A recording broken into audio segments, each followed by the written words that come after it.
We are going to start in a minute here, so before we do, and while council members find their seats, a quick public service announcement. For an emergency, please note the exits on either side of the chambers and proceed down the stairs. Bathrooms are located out the door to my left, women's room is to the right, men's room is to the left. We allow 30 minutes for public speaking. If you have not done so already, please sign up at the podium or through the Zoom chat. I will also open the floor. I think we may have taken the sign-up sheet away, but I'll open up the floor at the end. Please note the council does have rules of decorum for our meetings, including the public speaking portion of the meeting. We ask that respect be shown to all, whether they serve on the council, on the staff, or are here as a public member. I am now calling this Common Council meeting to order at 7:35 p.m. on December 5th, 2023. Please stand for the Pledge of Allegiance and remain standing for a moment of silence.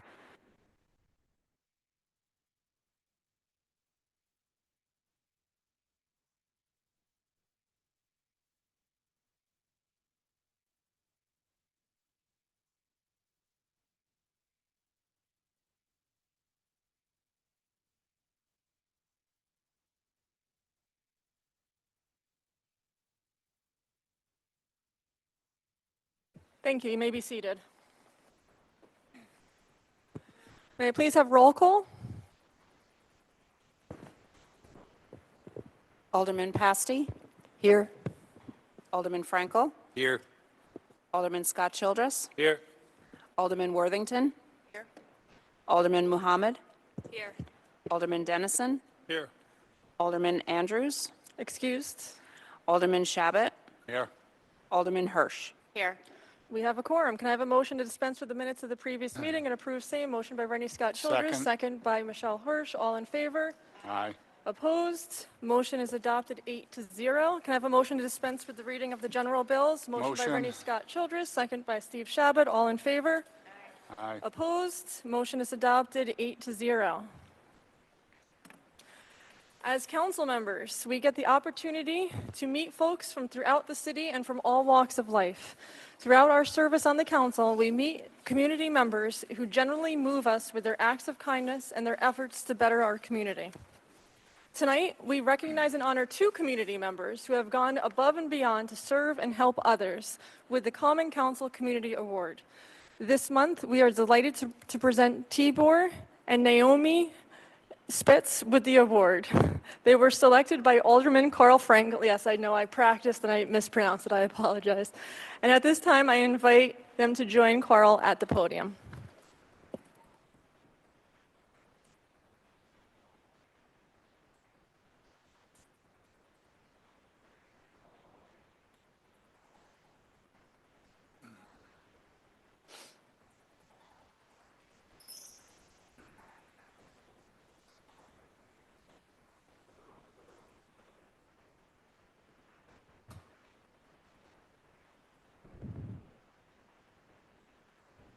Can you hear me?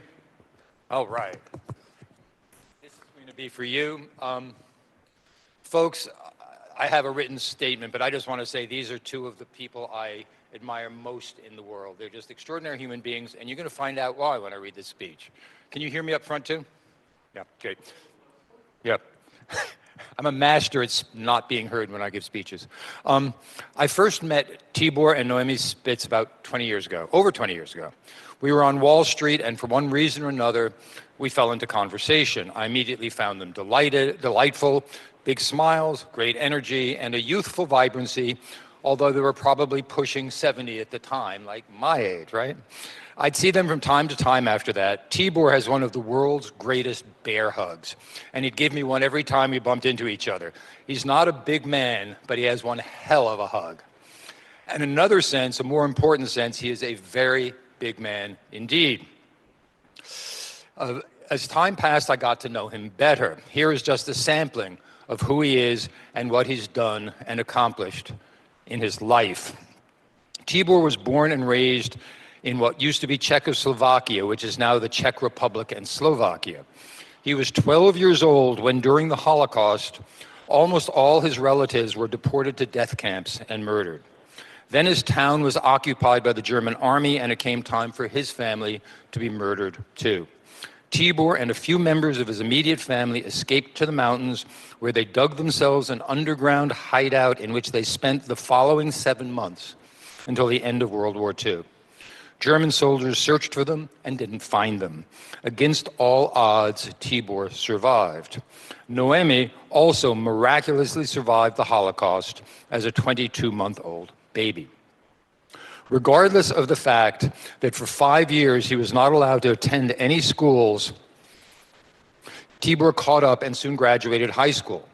Due to his excellent marks, he was sent to Prague University to become a chemical engineer. For both his scientific discoveries and inventions, he was granted a doctorate in chemistry and ceramic engineering. As the Soviet system took over his country, Tibor was sent to Cuba to put in operation their glass industry that for years had been unable to make any usable products. They didn't mess around in the Soviet system. The penalty for failing to accomplish this difficult task in an impossibly short time was very harsh. My understanding, and I think I'm correct, is that it was death.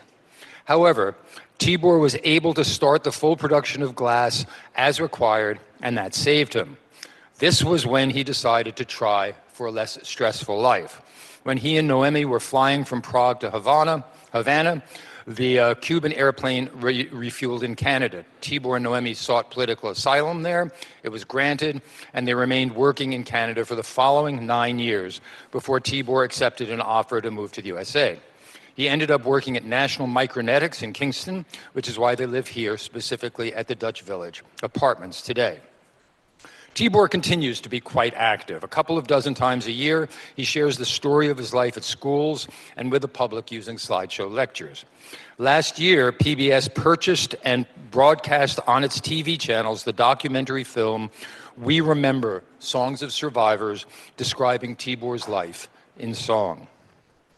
I wanted to give him this Community Achievement Award not only because of what he endured, which is quite a story in and of itself, but because of how he did so. I don't believe I've ever met a person who is more joyous, more positive, more of a light bearer than Tibor Spitz. In the great eternal darkness between the forces of darkness and the forces of light, Tibor is a bearer of the light. Over the course of the last decades, Tibor has turned his talents to art, and he has done remarkable work, which I think of as Chagall-esque. His art, like his life, bears witness to the greatness of the human spirit when it is unencumbered by things dark and petty, which, I hardly need add, we are seeing too much of today. As for his wife, Noemi, they are such a team that I couldn't imagine honoring one without the other. Tibor could not have lived the life he's lived without Noemi at his side, and vice versa. We speak lightly of a spouse as a person's other half. Tibor and Noemi are two people, but one spirit. I was inspired to give them this award about a month ago when I bumped into them at the Mac Fitness Gym in Uptown Kingston. Tibor is 94. He doesn't look a day over 80, does he? Tibor is 94, and he was doing leg work and upper body work. Noemi, who was just a young thing in her 80s, was working out too. Here, too, they are both role models to me. I have a poster above my bed at home.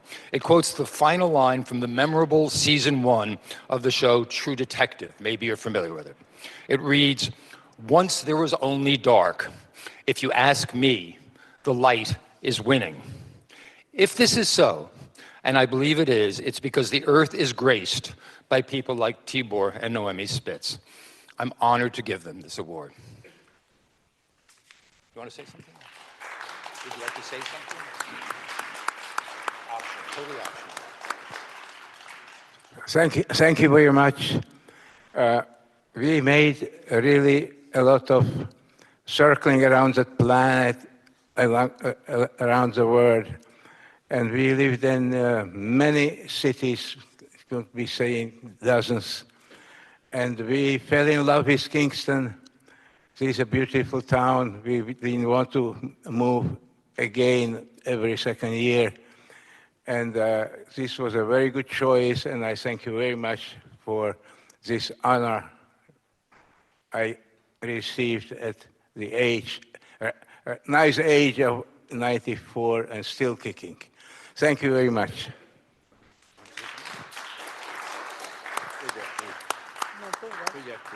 I thank you very much too, for both of us.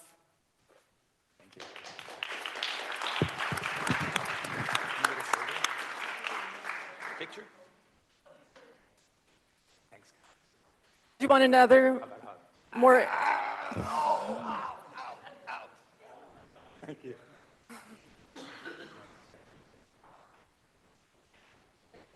Come back, Norman. Come back, Norman. That big one. We have a picture.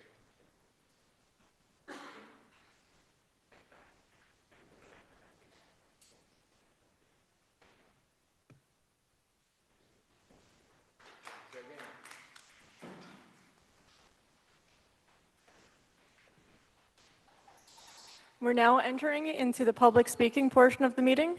We have allotted 30 minutes for this purpose. Speakers will have 3 minutes. Please be aware that I will give a verbal 30-second warning, as well as you'll notice on the clock, the countdown. If there are remaining speakers after 30 minutes, I will call for a motion from the council to extend the period for another 30 minutes.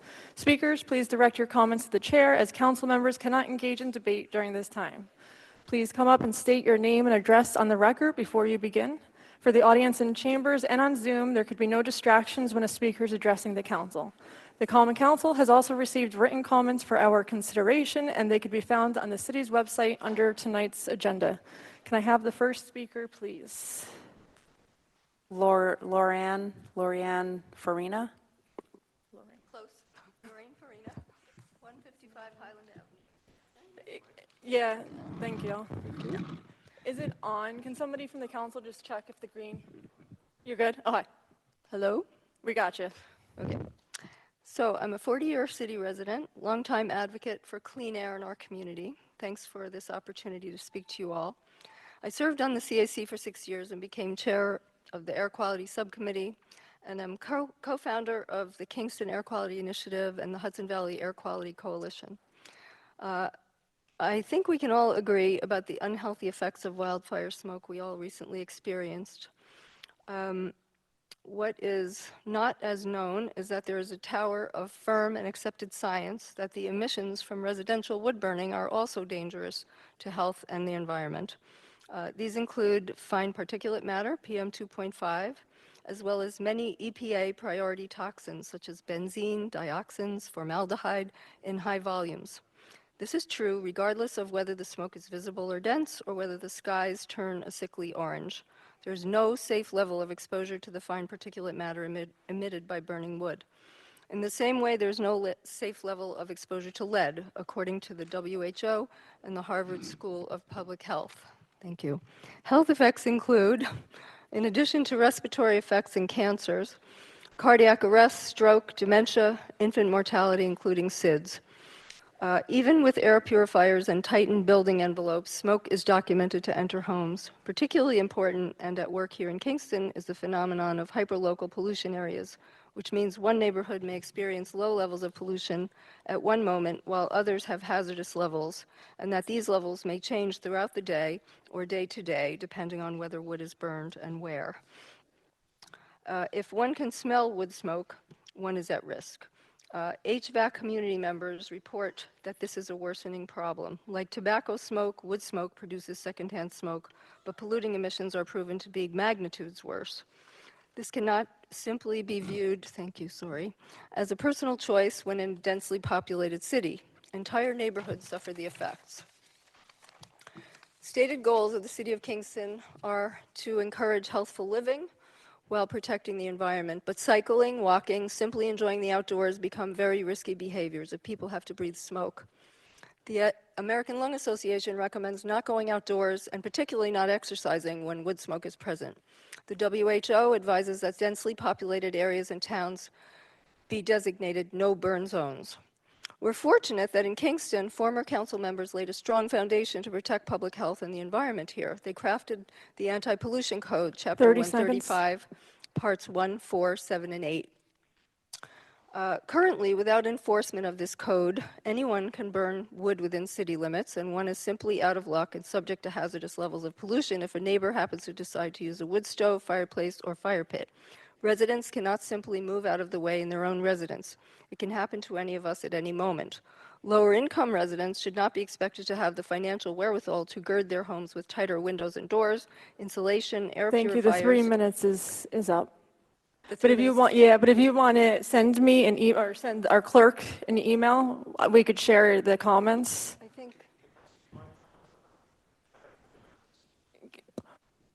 Can you just finish reading the statement? Can you, Robert, read it? Yeah, Finish where she left off? yes. Because we don't have any rules that's, so if you could, if you don't mind just finishing where she picked up, that would. Where did you leave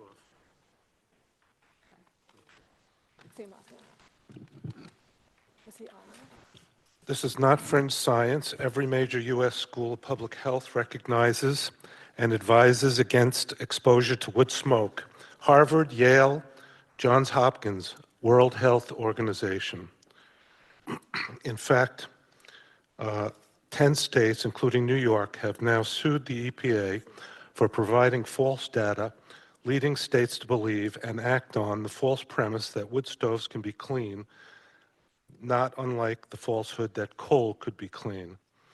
The methodology used was seriously flawed, and communities have used funds to incentivize more wood burning and more pollution, when those resources should have gone to actual clean heating technology such as air source heat pumps. We must think about air as a precious shared resource and work to protect our community. Priorities of any city should be public health and capacity to adapt in order to mitigate climate change. Because there is no safe level of wood smoke exposure, and Kingston is a densely populated city, and because the code is clear in its intent and remedies, enforcement must take the form of limits and bans on wood burning where residents are living, going to school, working, and breathing. Some suggestions for a start: publicize the existence of Kingston's E-Code, Chapter 135, and inform people of the dangerous health effects of wood burning. Enforce the code by responding to concerns, warning violators, documenting violations, and issuing fines if there is a lack of compliance. Engage with academic institutions like Bard College to measure our air quality in all neighborhoods. Ban all outdoor wood burning within city limits. Which time do we have? I just want to say I've lived in the community since 1987, owned a house since then, and it's surprising now that people have devoted a lot of time and energy to making activities available, the biking lanes and so forth, but without the conception that if the air isn't clean, it's actually hazardous for people to exercise if people are burning wood in the neighborhood. So it goes against the very idea that you're creating an environment that people will use and be benefit health-wise. So I'd like to end with the idea that if somebody gave you a glass of water and it looks clear, but it's loaded with other elements in it, would you drink it without not knowing what's in it? The same is true for air quality. Thank you. Your time's up. Thank you. But feel free, and this goes to anybody, if you want to send in your comments, if you don't finish it, please send us an email. You could email the city clerk, and she'll get it to all of us. Next speaker, please. Amy, My name is Dr. Lowenhar. I live at 134 Fair Street between St. James and Kingston. My property borders a chimney, a house with a wood-burning stove. My immediate neighbors and I spent decades trying to get the city to enforce its own code. It was so severe that we considered selling our house. It was so severe that my elderly parent, my child, my pets and I would have to barricade ourselves on the second floor with air filters going and could not go out of our house. We could not have windows open. We are talking about the end of August through the end of June. In other words, we would have 6 weeks a year when our neighbors were not stuffing their wood stove and choking it back. And as they explained to me, it was all perfectly legal. But it was not perfectly legal. We had a number of meetings set up where we had people from the city who were supposed to be enforcing the code come and observe when the wood smoke was pouring down. And they told us several times, this is the worst thing we have ever seen. We would have a meeting, a group of us would go over, and we would be told by the individual in charge, well, I can't give you my opinion because I've never been there. I've never seen it. And we would have to start from square one, and this went on for years and years and years, and it is an outrage. It is an absolute outrage that my neighbors and I are unable to have our windows open in the summer, and that we have to move upstairs and blockade ourselves in our bedrooms. Now, the property has been sold, and there is somebody who is more respectful there. But the fact of the matter is, there is something on the books that is meant to regulate this, and I do not understand why the city of Kingston will not enforce its own code. That is all I have to say. I thank you very much. Thank you. Next speaker, please. Anna Teixeira.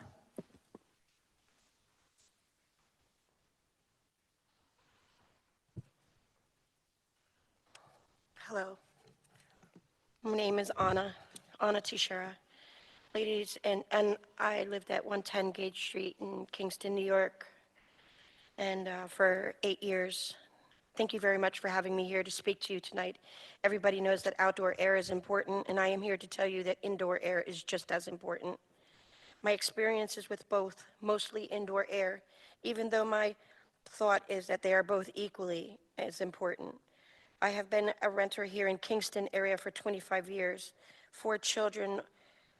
Raised 4 children and also live in Kingston, who also live in Kingston with their families. I was trying to buy a house with a certain large entity here and thought that I should rent a house first in order to see if I could handle, as a single woman, the responsibilities on my own. I had a 5-year goal. This is where my nightmare begins. I went looking for a house without any knowledge or experience. I thought if it looks nice, it should be good. Man, was I naive. After the first 6 months, I had pneumonia, and every year after that, I kept getting pneumonia at least twice a year.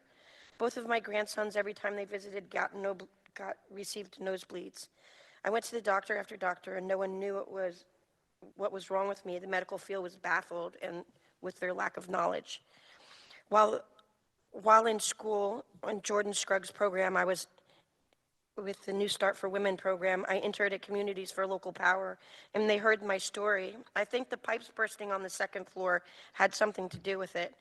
At CLP, Susan Gillespie offered a housing audit. Judith Karpova did the study. It turned out to be a 42-page report, which is available if anyone is interested.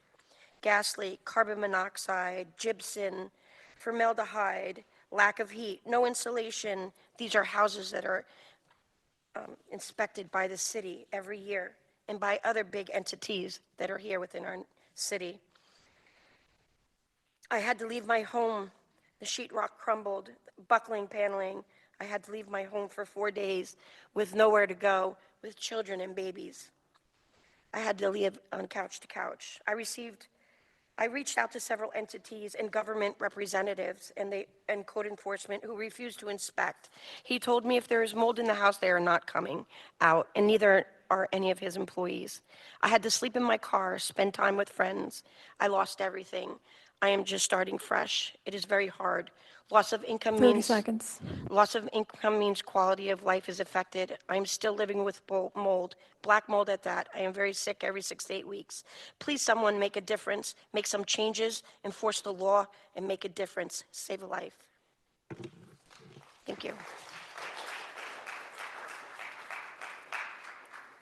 Thank you. Next speaker, please. Steve Rice. Good evening. Thank you for the opportunity to speak. My name is Steve Rice. I'm from the town of Rochester. I'm here because I've served on the county Trails Advisory Committee since 2009, and I've been working on the O&W Rail Trail since 1984. Now that the O&W connects to Kingston, I'm focusing more now on air pollution, specifically diesel air pollution being produced on the rail trail by CMRR at Kingston Plaza. Railroad diesel exhaust is the most dangerous type of exhaust out there. The pollution includes tiny carbon particles that are less than 2.5 micrometers in size. The human body cannot handle particles this small. The Catskill Mountain Railroad runs old diesels made before environmental laws and do not have to comply with any of them. The city of Kingston is the only entity that has an environmental law that applies. And that's particularly important because I ran the numbers for 317 rail trips by Kingston, by CMR out of Kingston through the EPA estimator for that age locomotive, and it indicates that they make 1.0 and 1.5 tons of air pollution every single year in that location alone. So please consider an active air quality monitoring of that UND corridor from Kingston Plaza to the C9 bridge. The effects of this pollution cause cancer.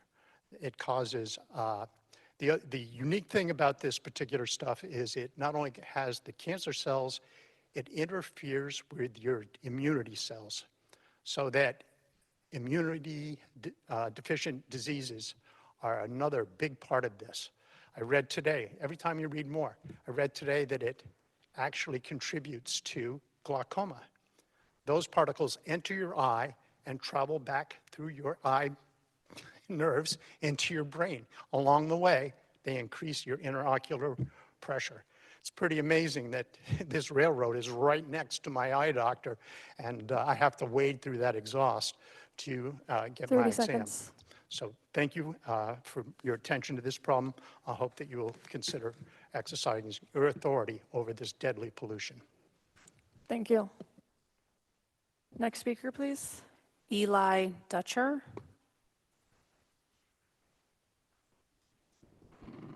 Hi there. My name is Eli Duker. I'm an environmental microbiologist at Bard College. I live at 146 Franklin Street on the corner of Franklin and Fair, right near George Washington School. And I'm standing here and speaking with these other folks about air quality for two reasons. One is as a resident of Kingston, a citizen of Kingston, I care about the air quality that we have in our community. I care about us actually doing the things that we say we are doing. If we are trying to have a healthy community, it means that we are interested in things that all of us are exposed to. Air is one of those most intimate things that we're exposed to. It's something that we really can't do without. And are constantly bringing into our bodies and releasing every so often. But amazingly, it's the thing that we think about least. And one of the things that really struck me when the wildfire smoke, which I'm sure all of you remember, when it happened, the ways that we were asked to protect ourselves was to go inside and close the windows and doors, stay inside, and not exercise. And there are a couple of things that we assume when we say that that is the healthiest thing to do. One is that we're making huge assumptions about the indoor air quality that our residents and citizens are able to have. If they are in situations that Anna Teixeira so clearly demonstrated, it means that being locked in with that kind of air quality might be worse than having to breathe in air that is visibly just not healthy. So I think it's something that air quality is something that the city really needs to pay more attention to. Luckily, 3 years ago, with the help of Julie Noble and Steve Noble, and the Kingston CAC, Bard College put in air quality and meteorology sensor on the Andy Murphy building just right across the street here. And now that means we have baseline information, and so we can actually take a look at the overall air quality for the city. But we also need to do a better job of looking at what's happening neighborhood by neighborhood. And we've been putting in 30 seconds. a network with the Hudson Valley Libraries, which we are giving us more of a sense of what's happening in neighborhoods. But I just want to offer Bard College and the students and faculty that I work with, the folks that actually live here in this city are really happy to help jump in and make clean air a reality. We can provide equipment, expertise, anytime, let us know. Thank you. Thank you. Next speaker, please. Callie Jane. Hey everyone, I am Callie Jane, First Avenue in Kingston. A call was put out for members of the community to show up and ask our elected officials to put forth a resolution in support of a ceasefire in Palestine and opposing any more funding to support the bombing of Palestinians in Gaza. I'm surprised that a resolution has not already been written and passed. It's been over 7 weeks of this attempted genocide, and we in the United States are funding it. Some of the members of this Common Council have taken stances on important issues in the past many times without having to be asked, many times reaching out to myself or other community organizers to ask for support when they work to pass these resolutions. I say this to preempt any member of the council saying that this issue is outside of their responsibility. Over 16,000 Palestinians have been killed. That number might have gone up since I wrote this. We are watching all of this on our phones, on our Instagram screens, filled with videos of parents sobbing over the bodies of their children, screams of people trapped under rubble. Journalists are being killed, and many are posting messages that they feel will be their last. And just before this meeting, I learned just how the US-funded bombs are actually killing so many children. Shockwaves. I won't get into it. Doctors Without Borders are also saying that hundreds of patients are seeking emergency care, and the hospitals that have not already been destroyed are over capacity. And still, our elected representatives are continuing to support and defend this violence and are considering sending more funding to continue the violence. Data for Progress polling shows that over 61% of voters support de-escalation and a permanent ceasefire in Gaza, including 76% of Democrats, 57% of independents, and 49% of Republicans. And so we need our Common Council to take a collective stand and write and pass a resolution supporting a permanent ceasefire and opposing funding for more violence and genocide of Palestinian people, and ensure that our elected officials in Albany and DC see here in Kingston that this is something that is very important to all of us. Thank you.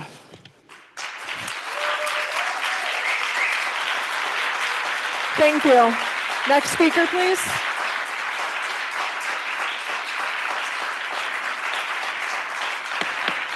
Thank you. Next speaker, please. Justin Orishon. Hi, I'm Justin Orishon, resident here in Kingston, 66 Garden Street. Echoing the same sentiment, calling on this body, our Common Council members, to put forth a resolution for a ceasefire in Gaza, to a total and permanent ceasefire, for humanitarian aid to be allowed to flow into Gaza freely, and end Israel's siege on Gaza, and no more weapons or funding to the Israel military. And I'll pass for others to speak on the same issue.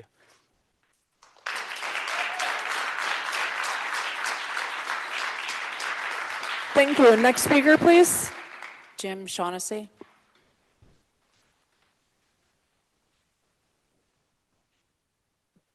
Good evening. I have a rather mundane topic, I guess, compared to what's gone before, although I do have to say that the sound system in here is terrible. And I could not hear most of the speakers that made their comments. And I understand that you spent $90,000 on this sound system in here, and it just doesn't work very well. And maybe some people will support me on that, I don't know. Anyway, my name is Jim Shaughnessy. I've lived at 11 Delta Place since 1994. I have always been perplexed that at certain intersections in Kingston, the traffic that has the right-of-way seems to be wrong. The one that concerns me the most is West O'Reilly Street, where it intersects with Wilbur Avenue. West O'Reilly has the right-of-way to turn left onto Wilbur, even though it is downhill, approaches Wilbur at an oblique angle, and Wilbur southbound has a restricted view of traffic because of a retaining wall on the northeast corner. In 2014, when my daughter was 16 and had just gotten her learner's permit, her first road trip was going down South Wall Street. After seeing no southbound traffic on Wilbur Avenue, she pulled away from the stop sign, and suddenly there was a red dump truck coming around the corner on Wilbur at a high rate of speed. For once, well, she froze, but for once she immediately listened to what I said when I yelled, "Go." She accelerated, and we were not killed. It still turns my stomach when I think of it. I was bewildered at how that truck could attain such a high rate of speed from a stop at Wilbur and West O'Reilly. The experience came to mind recently, and I realized the truck must have come down West O'Reilly and didn't have to stop before turning onto Wilbur. It could just maintain its downhill speed, downhill velocity, and actually had to accelerate to turn onto Wilbur. People might forget the definition of acceleration from high school physics. It is a change in velocity or a change in direction. So when you make a turn at a constant rate of speed, you are actually accelerating. Traffic coming down West O'Reilly should have a blinking red light, just like both directions on Wilbur. I hope this can be considered, and I 30 thank you for seconds. your time. Thank you. Next speaker, please. That is all that we have signed up. Would anybody else, and is anybody on Zoom? If anybody is on Zoom and wants to raise their Zoom hand, but if is anybody else in chambers, just come on up and just state your name and address for the record, and you'll have the 3 minutes. Okay. Hi, my name is Ann Ames, and I live in Kingston, New York on Down Street. And I am here to read a resolution of the Common Council of the City of Kingston, New York, to adopt a memorializing resolution calling on representatives to sponsor, co-sponsor, and support resolutions calling for a permanent ceasefire in Israel and occupied Palestine, ending military funding to Israel, lifting the siege on Gaza, and condemning apartheid in all its forms and as per attached. Whereas the City of Kingston, residing on occupied Haudenosaunee and Lenape lands, is home to people with ancestral roots from all over the world, including Palestine.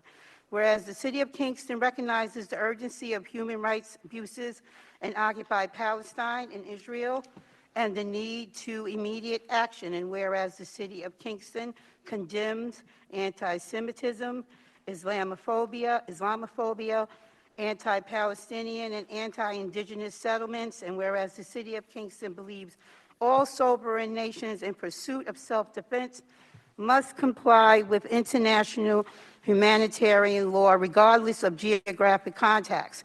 And whereas the City of Kingston expresses concern over the ongoing violence on innocent civilians in Palestine, and whereas the City of Kingston also emphasizes the importance of a ceasefire, humanitarian corridors, and essential services for Gaza and the West Bank, and whereas the City of Kingston believes that no human should be deprived of water, food, health care, and medical supplies, energy, and other basic needs, and decries the deprivation thereof. And whereas the City of Kingston also stresses that collective punishment and violence against civilians, including the use of white phosphorus, are contrary to international law.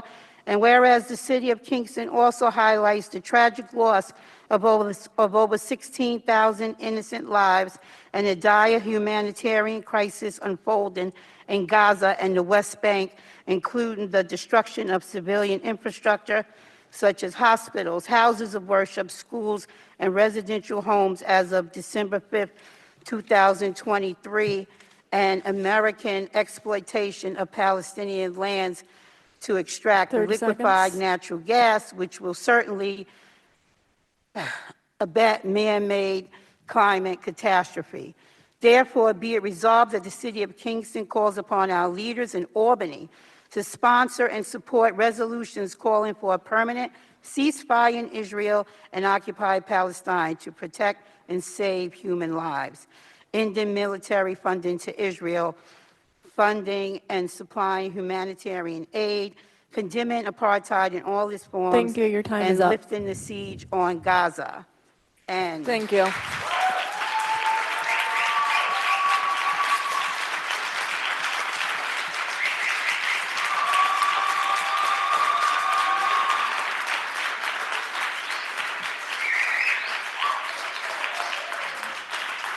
Anybody else? Anybody else would like to speak before I close the public speaking? Oh, hi.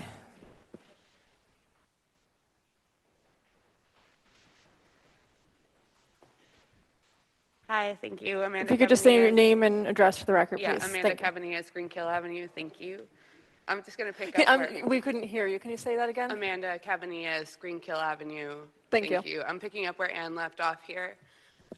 Be it further resolved that the City of Kingston calls on elected congressional officials to co-sponsor and support HRES 902, affirming Palestine's rights to exist, and be it further resolved that the City of Kingston supports the urgent appeal for the establishment of humanitarian corridors to ensure the unimpeded delivery of much-needed aid and the reinstatement of essential services to the beleaguered region. Be it further resolved that the City of Kingston passionately urges the swift and secure return of all hostages and administrative detainees, emphasizing the critical importance of safeguarding their well-being.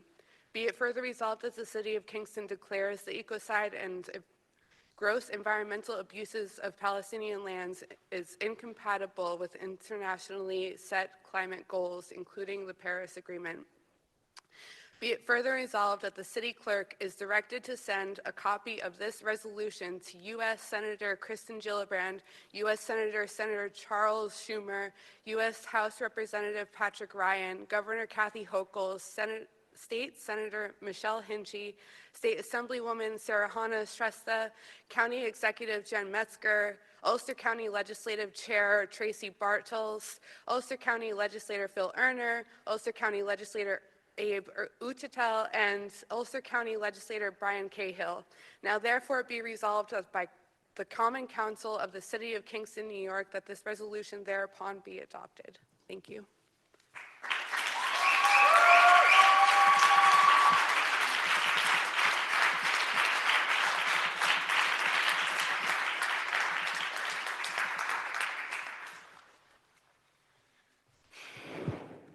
Just name and address and then ready to go. Yeah.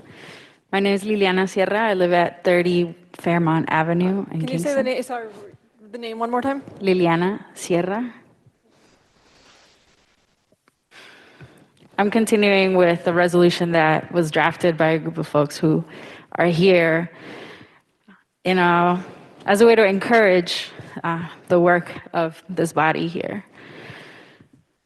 Whereas the City of Kingston is gravely concerned and affirms that there is no military solution, recognizing that a lasting resolution that recognizes human rights can only be achieved by peaceful diplomatic means. Whereas municipalities of Richmond, Oakland, California, Providence, Rhode Island, and Detroit, Michigan, Wilmington, Delaware, Akron of Ohio, Seattle of Washington, Atlanta of Georgia have adopted similar resolutions calling for a ceasefire, condemning apartheid everywhere, and/or expressing solidarity with the humans of Palestine. Whereas violence and direct targeting of individuals and groups expressing solidarity with Palestinian people in the United States has escalated to a harrowing degree, such that Wadia Al-Fayoun, age 6, was stabbed 26 times in his home in Plainfield Township, Illinois. And college students, Hisham, Kinan, and Tassin, were shot for wearing keffiyehs, a traditional Palestinian symbol. Whereas Carter Center, a world-renowned nonprofit organization founded by President Jimmy and First Lady Rosalind Carter, works to improve the lives of people around the world through peace building, democracy, and promotion of human rights and mental health, highlighting that as a supposed priority of the U.S. Whereas Palestine's water, electricity, and food access are restricted by Israel, compounding several humanitarian crises of thirst, starvation, healthcare, sanitation, and mass displacement.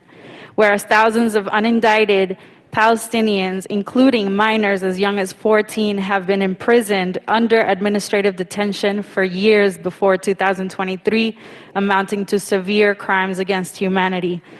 And I'm adding that just in the last 8 weeks, more than 10,000 Palestinian people have been imprisoned with no due process.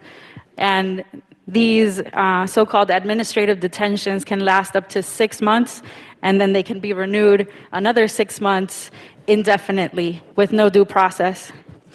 Whereas according to 2030 Kingston Climate Action Plan published in December 2021, the City of Kingston adopted a Resolution 60 of 2015, legislating its support for local global environmental conservation and climate resiliency, which are all intrinsically linked to the destruction of ecosystems, entire ecosystems in the Gaza Strip today. I want to take just 10 seconds to see, I don't know if everybody here will speak, but can everybody raise your hand who is here in support of a ceasefire in Gaza? Ceasefire now.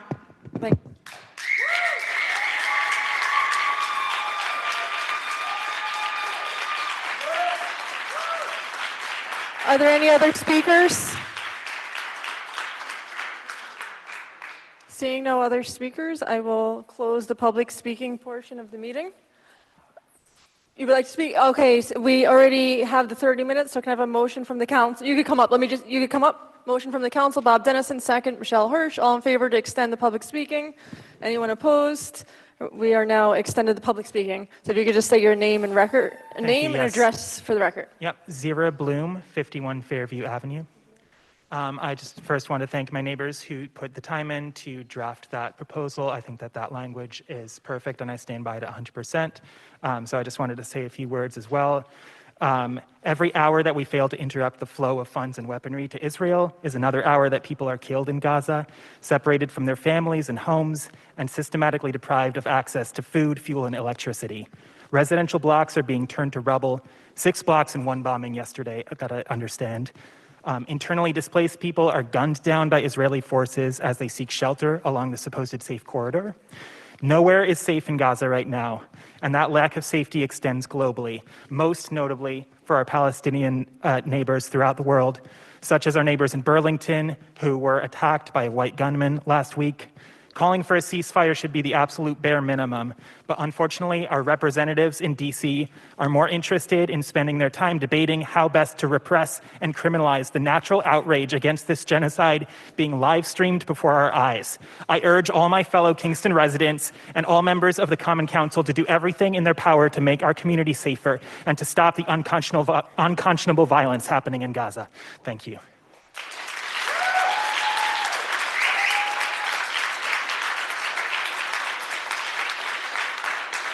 Anybody else?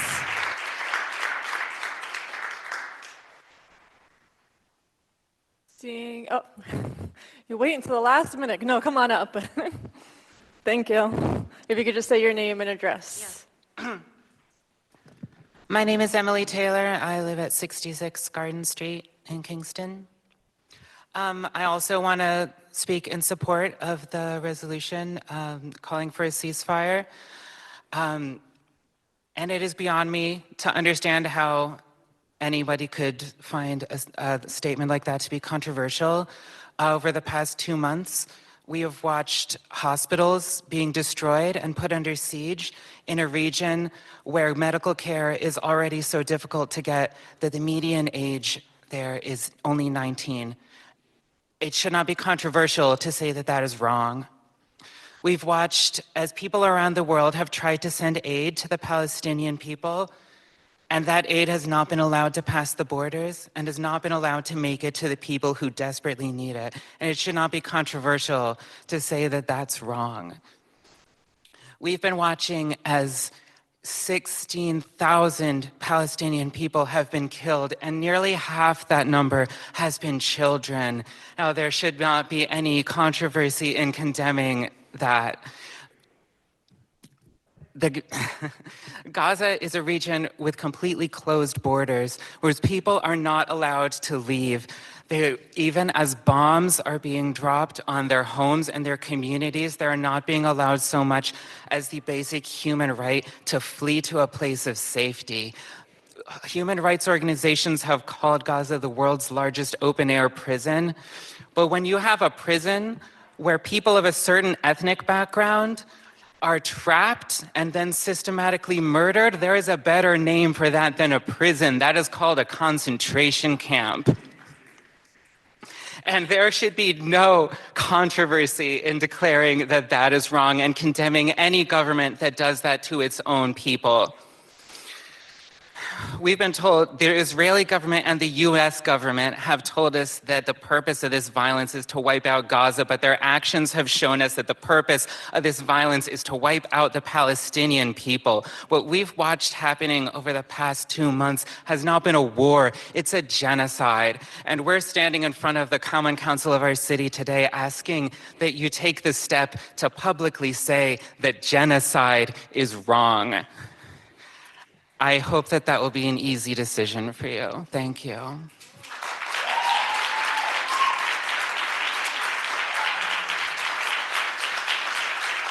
Thank you.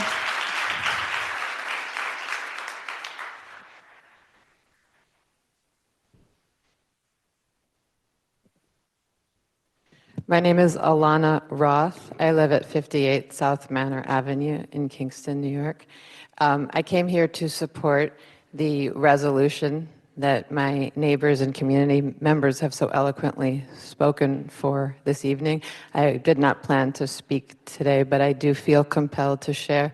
The gentleman who received the honor earlier this evening, I believe his name was Tibor, a Hungarian name. That was the name of my Hungarian grandfather, who was born in Hungary and came to the United States in the late 1930s. It's also the middle name of my son, who goes to Kingston Public Schools. And as a member of the Jewish community of Kingston, I do want to echo the deep pain it is to watch a clear genocide unfold before our eyes on our phones in real time, to watch the murder of innocent children, to watch the murder of innocent mothers, to watch the murder of innocent fathers and elders, and to see parents holding their lifeless children in their arms, and to see children screaming after having watched their parents die. The numbers are climbing. As I'm watching my 3 minutes tick away, that's what it feels like to me over these past 2 months. Just every second going by, we're seeing more and more innocent lives lost. That is not self-defense of Israel. Calling for an end to this genocide is the opposite of anti-Semitism. That is sick that in the name of anti-Semitism, we have been asked to fund a genocide. I feel that our government is as implicated as the Israeli government. And so as a taxpayer, as a US citizen, and unfortunately as a Jewish person who feels like this unconscionable violence is done in the name of defending Jews, I ask that resolution be passed. Thank you.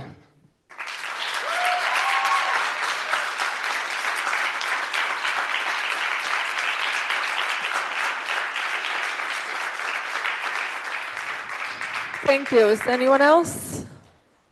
Come on up.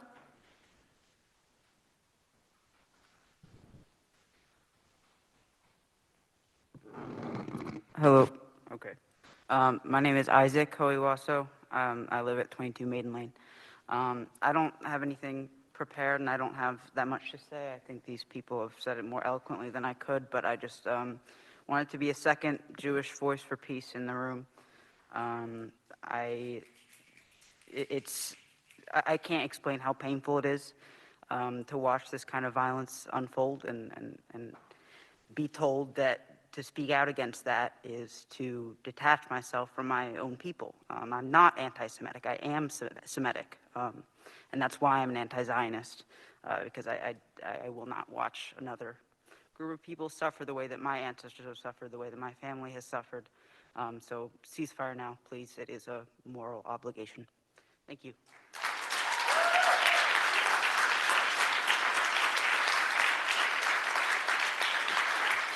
Thank you. Anyone else?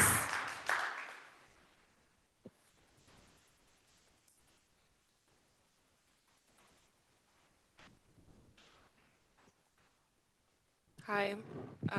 My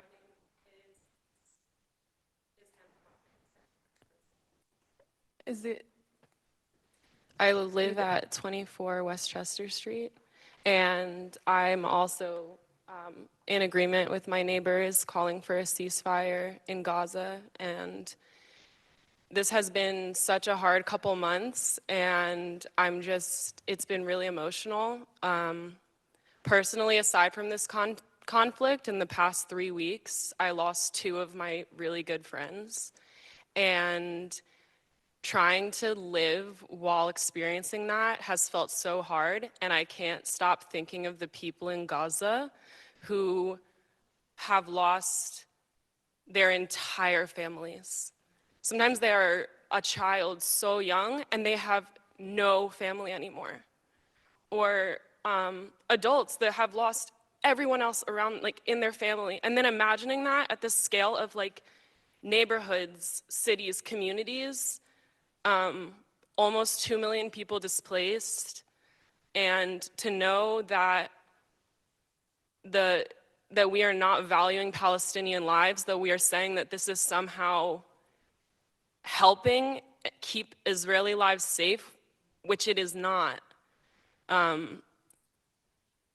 just really call on you to like think about humanity and think about what it feels like in your own life to lose a single person and what is really happening right now. And it's just so vital. Like other people have said, every minute that we're not calling for a ceasefire is just more devastation. Thank you.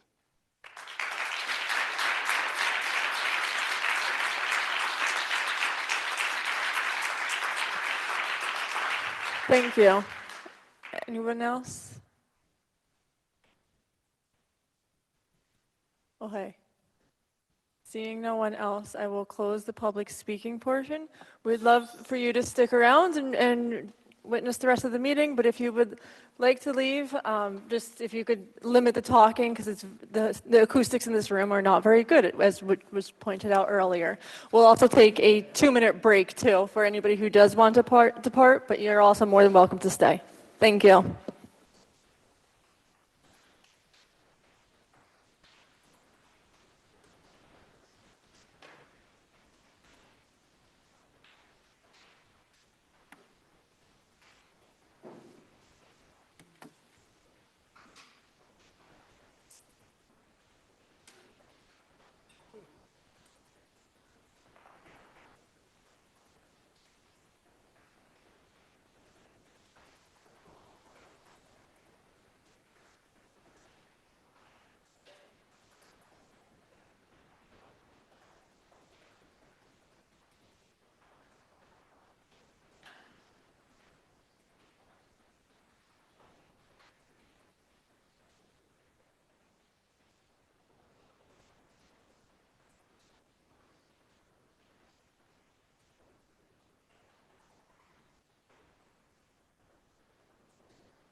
All right, we're going to start up as soon as we all get back.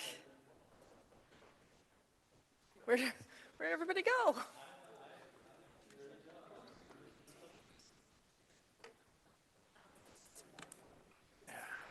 I think that was the problem. This was like 5 years ago, so They came to me to sponsor something, and I brought it to Brandon.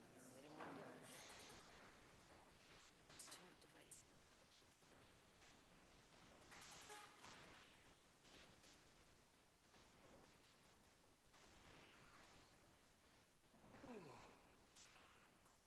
Did our bathroom. Flooring down, new vanity, new toilet, all the stuff. So, needless to say, every spare minute I've been in there trying to all right, finish it up. are we all back? We're going to start up again. Thank you for your patience. We're now entering into claims and communications. Hearing no discussion, they will be on file in the clerk's office. Can I get a motion to dispense with the second reading of the general bills and pay same? Motion by Rennie Scott Childress, second by Michelle Second. Hirsch. All in favor? Aye. Opposed? Motion is adopted 8-0. We're now entering into the report of committees, starting with resolution number 178. Resolution 178 of 2023. Resolution of the Common Council of the City of Kingston, New York, authorizing the mayor to file an application to the New York State Department of Transportation for Transportation Alternatives Program funds in the total amount of $5 million for the pedestrian safety project and to execute any and all related documents. On the question, Alderman Bob Dennison? No?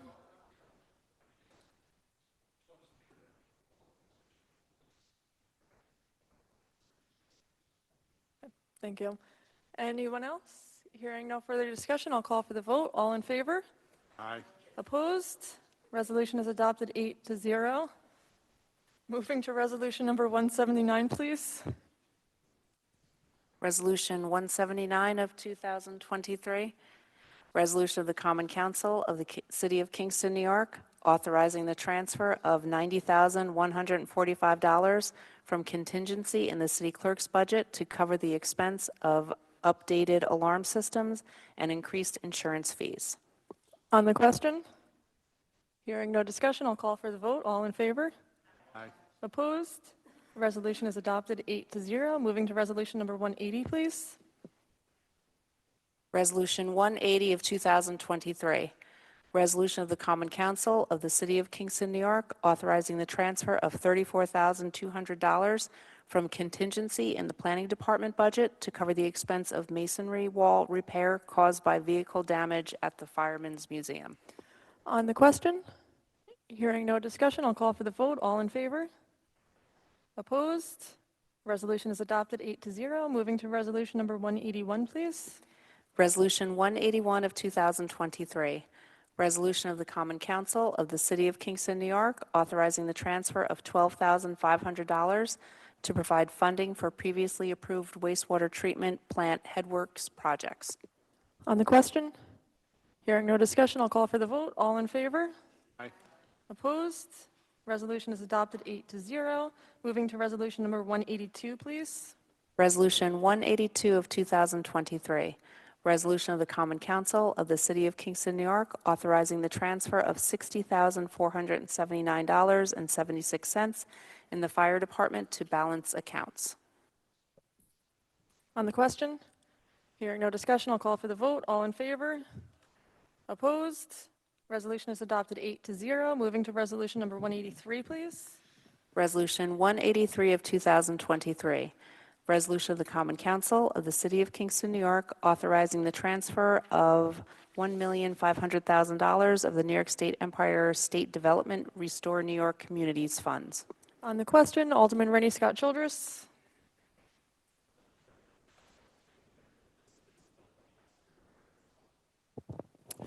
I would just like to note that this is a pass-through grant. This is actually in favor of the Center for Photography of Woodstock, who are renovating the building over there on Dederick Street to make it into a world-class venue for the presentation of art and other exhibitions. Wholly in favor of this. Thank you.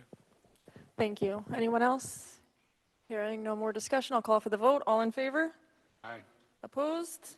Resolution is adopted 8-0. Moving to resolution number 184, please. Resolution 184 of 2023, resolution of the Common Council of the City of Kingston, New York, authorizing the transfer of $11,936 in the Parks and Recreation Department to reconcile department funds. On the question? Hearing no discussion, I'll call for the vote. All in favor? Opposed? Resolution is adopted 8-0. Moving to resolution number 185, please. Resolution 185 of 2023, resolution of the Common Council of the City of Kingston, New York, authorizing the transfer of $75,000 in the Health and Wellness Department for local food systems plan. On the question? Hearing no discussion, I'll call for the vote. All in favor? Aye. Opposed? Resolution is adopted 8-0. Moving to resolution number 186, please. Resolution 186 of 2023, resolution of the memorializing resolution of the Common Council of the City of Kingston, New York, creating an agreement about sister cities between the city of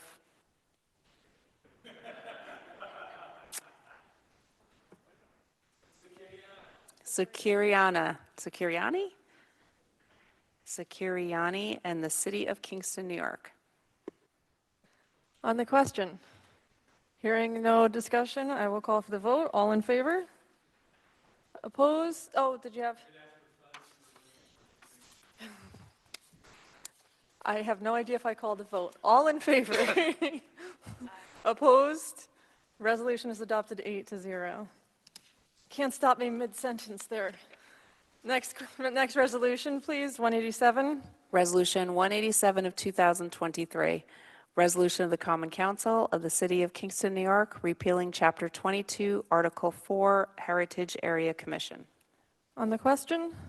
Hearing no discussion, I'll call for the vote. All in favor? Aye. Opposed? Resolution is adopted 8-0. We'd just like to publicly thank everybody for their service on the HAC, and hopefully they will continue serving on another border commission. Resolution 188, please. Resolution 188 of 2023, resolution of the Common Council of the City of Kingston, New York, authorizing the mayor to enter into a micro-trenching construction agreement with Archtop Fiber LLC. On the question? Hearing no discussion, I'll call for the vote. All in favor? Opposed? Resolution is adopted 8-0. Moving to resolution 189, please. Resolution 189 of 2023, resolution of the Common Council of the City of Kingston, New York, adopting parameters for considering requests for a payment in lieu of providing affordable and workforce housing units. On the question? Hearing no discussion, I'll call for the vote. All in favor? Opposed? Resolution is adopted 8-0. Moving to resolution number 190, please. Resolution 190 of 2023, an ordinance amending an ordinance in relation to the traffic on the public streets of the City of Kingston, New York, removing handicap parking on Wall Street. On the question? Hearing no discussion, I'll call for the vote. All in favor? Opposed? Resolution is adopted 8-0. Moving to resolution number 191, please. Resolution 191 of 2023, an ordinance amending an ordinance in relation to the traffic of the public streets of the City of Kingston, New York, adding handicap parking at 276 West Chestnut Street. On the question? Hearing no discussion, I'll call for the vote. All in favor? Aye. Opposed? Resolution is adopted 8-0. Moving to resolution number 194, please. 192. Resolution 192 of 2023, resolution of the Common Council of the City of Kingston, New York, authorizing the transfer of 20 Stavan Street to the Kingston City Land Bank.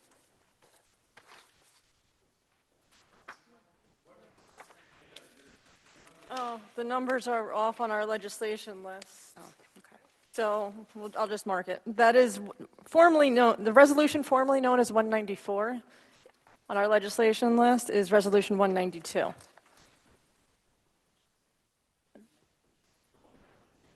Every number will change. On just the list, not on the actual I resolutions. will say it when I say it too. Yes. So that was 192. So can you please read the legislation list resolution 194, which is resolution 192, please. So what I will do is I will say the number that you're reading on your paper, but I will then say the proper number for the record, and then Elisa will read it. Does that make sense? Okay, so this is looking at legislation list, resolution number 194, which is resolution 192, please. Can you read it again? Resolution of the Common,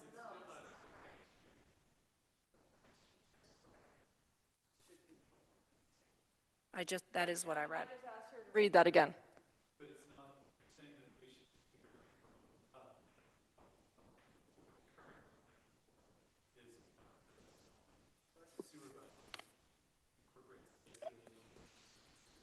So we're missing two on the legislation too.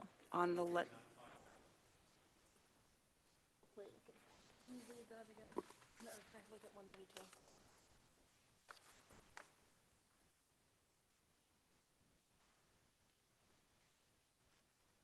And what's 193?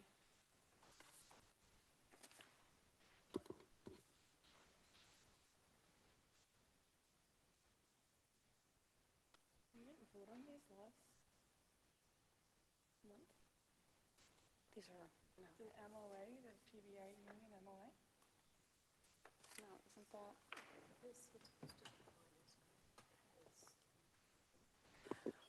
So 192, 193 were left off, so we did not discuss them at caucus. 192 is the transfer of 20 Stefan Street to the Kingston City Land Bank, and that came out of finance this month, right? And the other one, which perhaps one of the gentlemen in the back could help us out, is approving the MOA between the City of Kingston and the Kingston PBA Union. That has not been passed yet either, correct?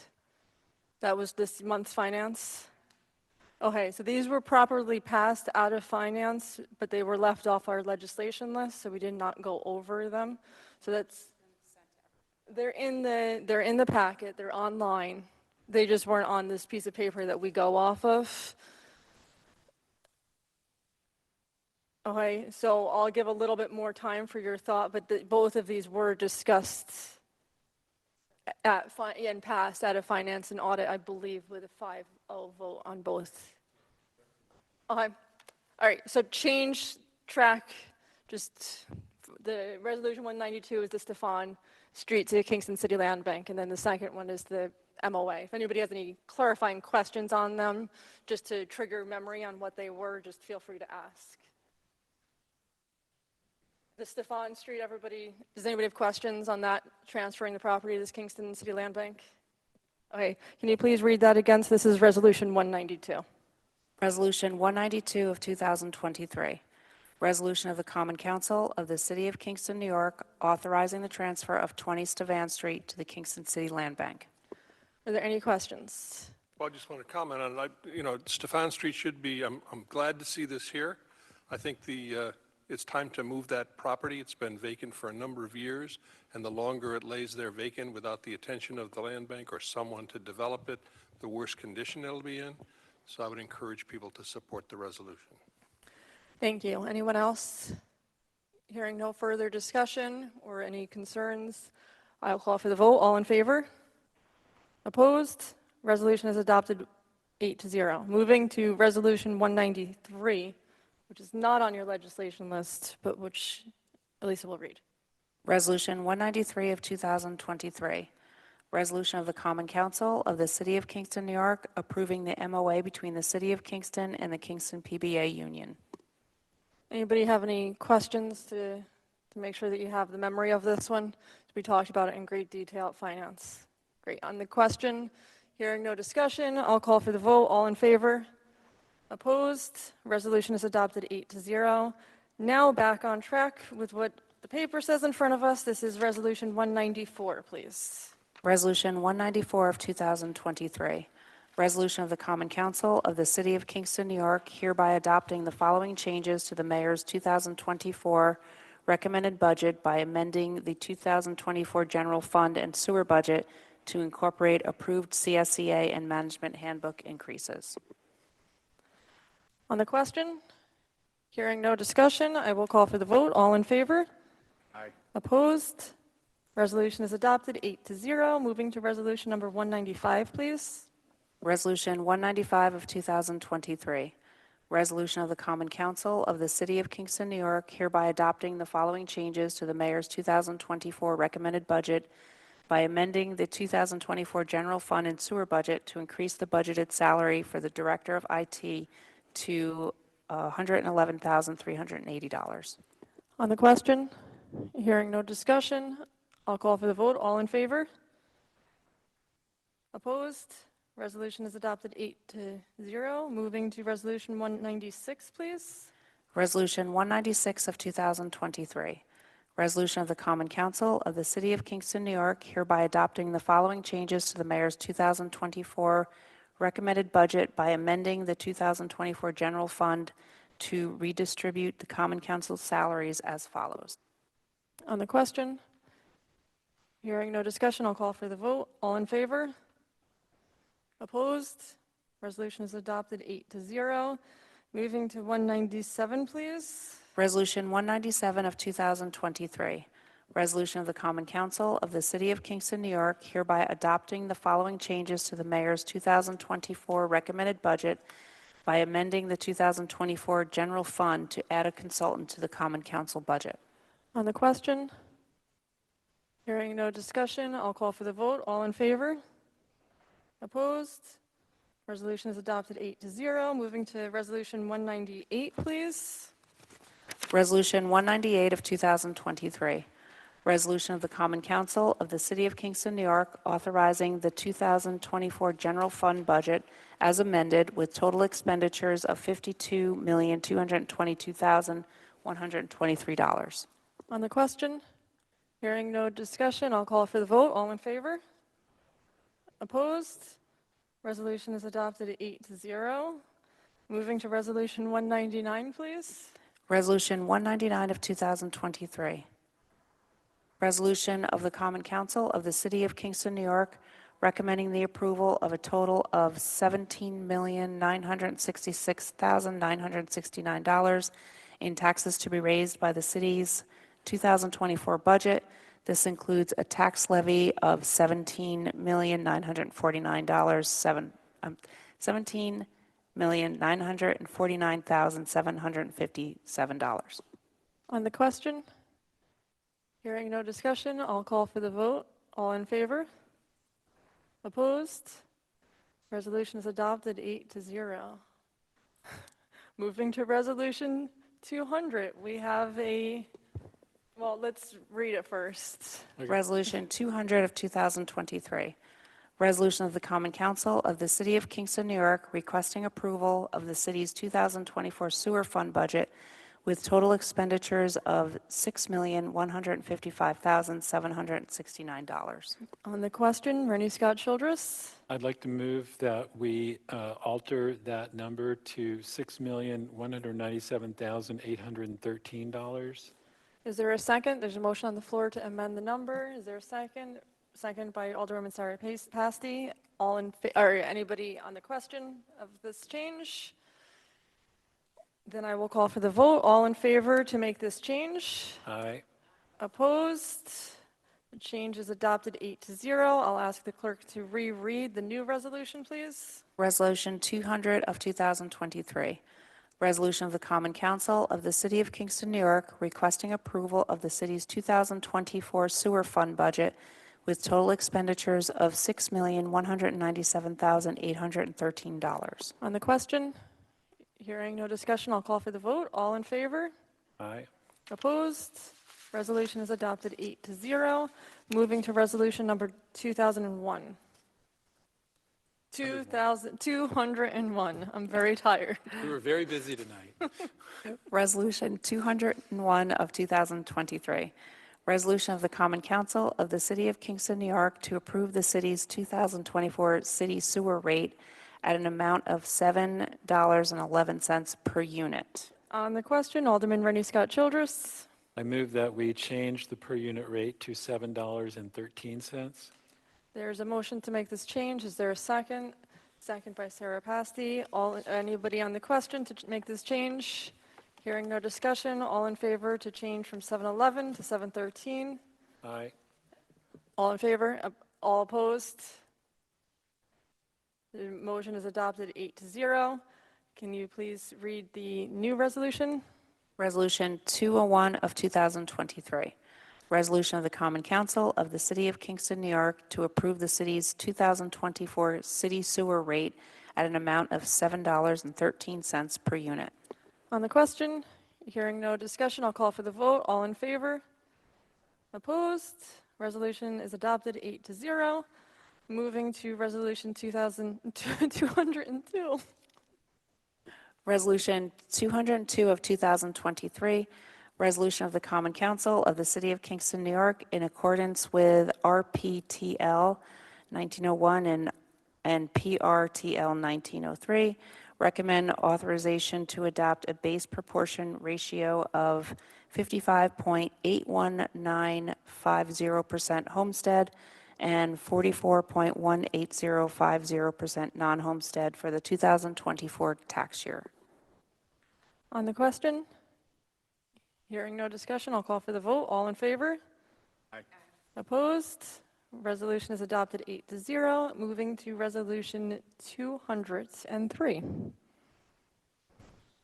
Resolution 203 of 2023, resolution of the Common Council of the City of Kingston, New York, authorizing and adopting a bond ordinance for the city's 2024 capital plan.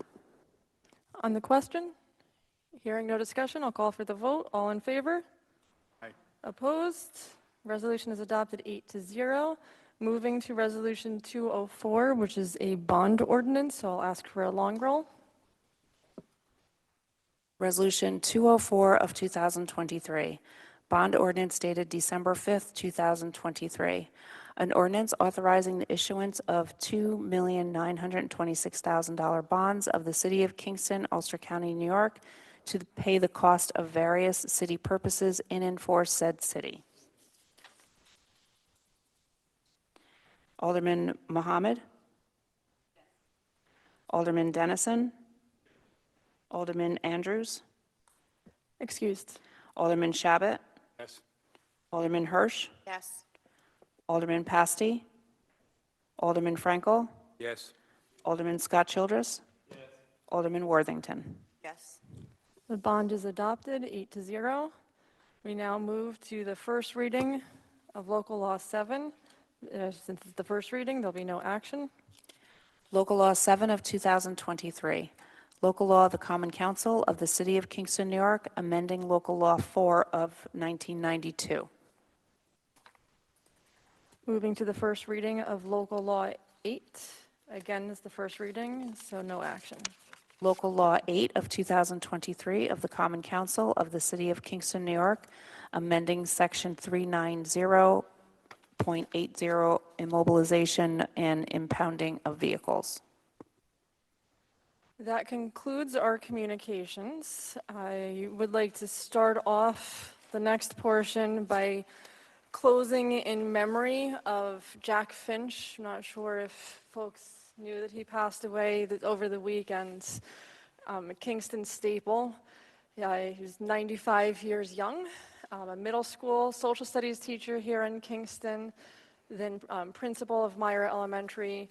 Mr. Finch served as alderman here in the City of Kingston as well as majority leader, and then he also served on the Ulster County Legislature. He served on several local boards, including the Senate House and the SUNY Ulster Board of Trustees.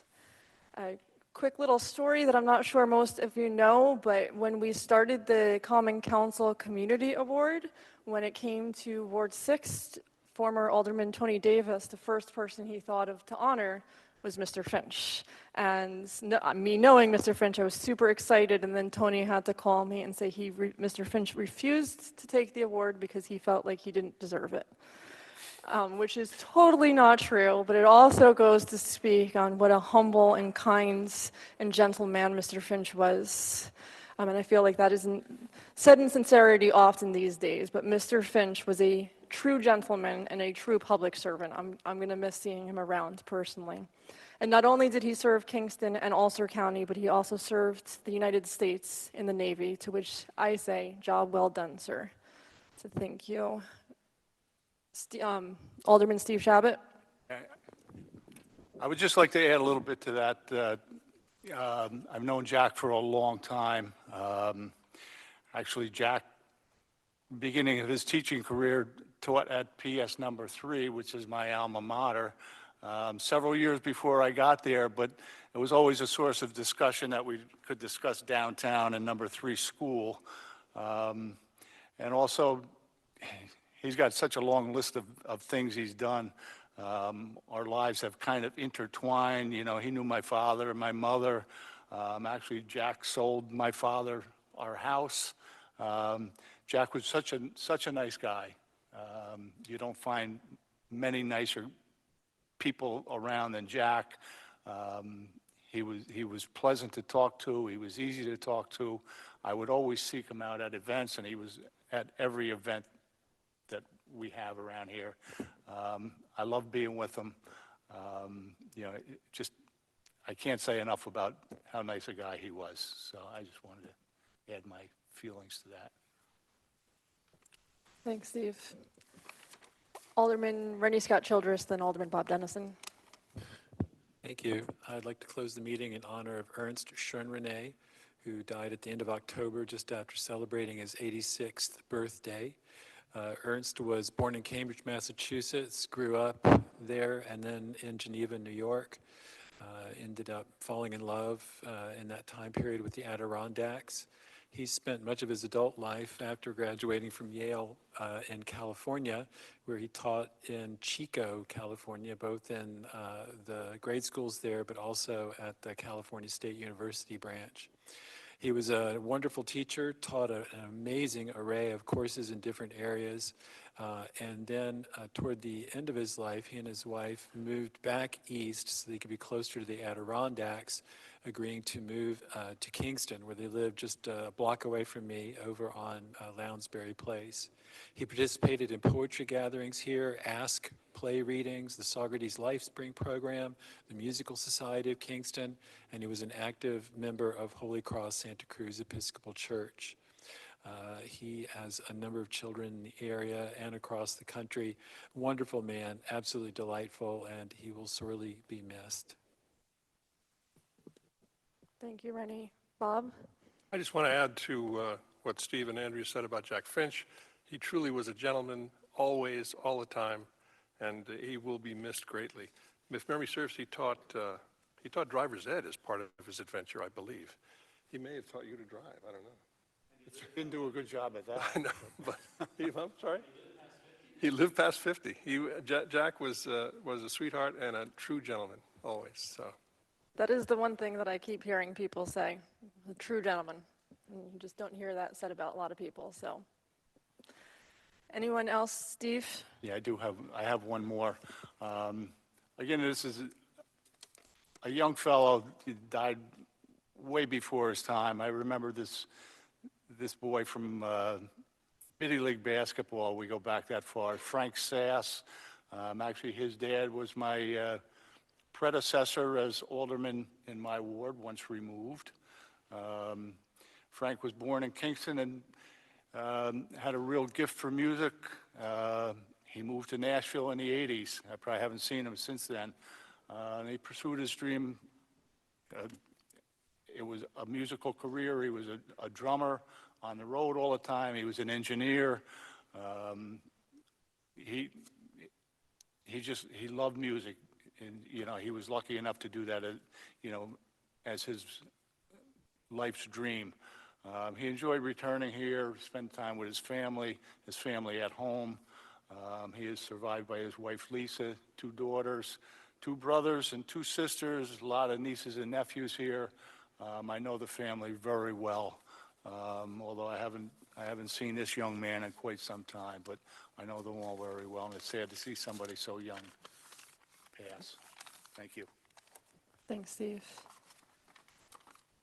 We're now entering into a very bittersweet moment for Common Council, and I'm going to call up our departing members one at a time. Yeah, if you could come up here. So I'll start with Carl Frankel.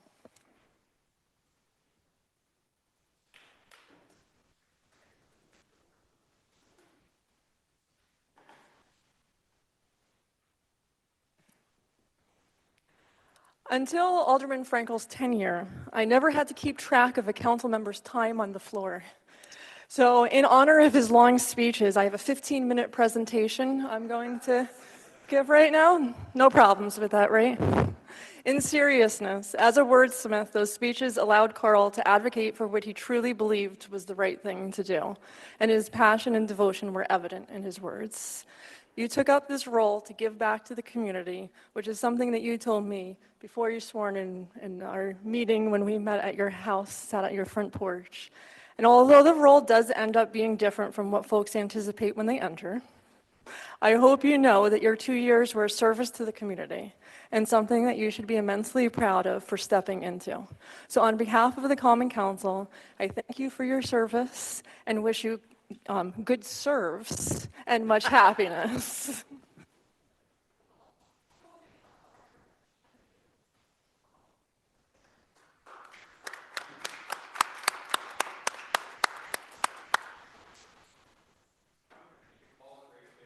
And not give a speech. Oh.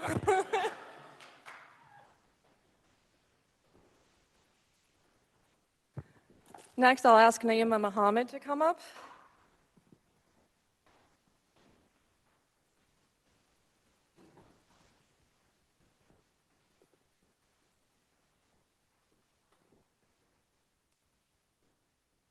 You can take over, I'll go home. Naima, to be a young person, building your career, and agreeing to take on this responsibility of serving your community is brave and fearless. I know that you will be a role model, and you already are a role model for others to take a similar step into leadership, into the unknown, into service to others, and that is something to be very proud of. I also hope you inspired yourself to continue to find ways to serve. Your voice is crucial to Kingston, and I look forward to seeing you shine in whatever path you take. Personally, I'm also thankful for everything that you've done for my family with Jaslina. But on behalf of the Common Council, I thank you for your service and wish you success and happiness as you move forward. A little token of our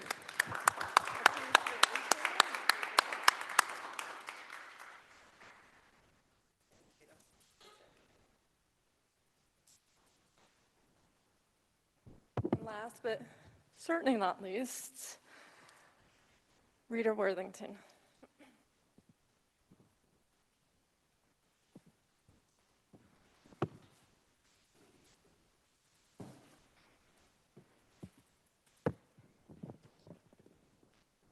Rita and I started the council together back in 2018, and it feels like it's been a roller coaster of a ride ever since.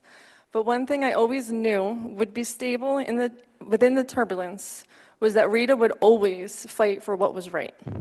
No matter the pushback, no matter the hard work, Rita would move forward following her moral compass, something I see as rare and special, and I personally admire her greatly for it.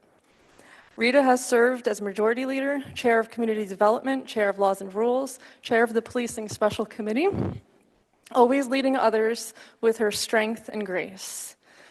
And as grateful as I am for your service, your unending advocacy for Ward 4 and Kingston as a whole, your leadership on the council, I personally am most grateful for the friendship we've developed in the 6 years.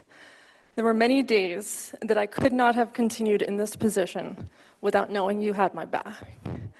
I am going to miss you dearly on the council, and on behalf of the Common Council, I thank you for your 6 years of service and wish you nothing but peace and happiness.